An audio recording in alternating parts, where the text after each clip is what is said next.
Hi friends, అందరికీ వైకుంఠ ఏకాదశి శుభాకాంక్షలు, ముక్కోటి ఏకాదశి శుభాకాంక్షలు. అందరూ ఎలా ఉన్నారు?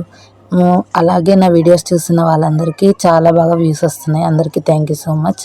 ఈ ముక్కోటి ఏకాదశి సందర్భంగా అందరూ వాళ్ళ వాళ్ళ ఇండ్లలో పూజ ఏ విధంగా జరుపుకున్నారనేది కామెంట్లో మెన్షన్ చేయండి. కానీ ఈ శుభ సందర్భంగా ఒక చిన్న విషయం ఏంటంటే, తిరుపతికి వెళ్ళిన భక్తులలో తొక్కిసలాట్లో 6 మంది చనిపోయారు. ఎంతో బాధాకరంగా అనిపిస్తుంది నాకు ఆ విషయం అయితే. కానీ ఫ్రెండ్స్, సెలవు రోజులలో అలా ఉన్నప్పుడు మనము ఇలాంటి ప్రయాణాలు పెట్టుకోవడం మంచిది. ఫ్యామిలీతో వెళ్ళేవాళ్ళు ఇలాంటి సంఘటనలు చూసిన తర్వాత దేవుడు ఎక్కడికి వెళ్ళాడు, అక్కడే ఉంటాడు. కానీ ఉత్తర ద్వార దర్శనం చేసుకోవడం చాలా మంచిది, చాలా పుణ్యప్రదం. కాకపోతే ఇలాంటి సంఘటనలు జరిగినప్పుడు హాలిడేస్లలో వెళ్ళి రావాలి అంటే ఫ్యామిలీతో పిల్లలతో వెళ్ళే వాళ్ళు చాలా జాగ్రత్తగా ఉండాలని కోరుకుంటున్నాను. Have a nice day. Thank you for watching.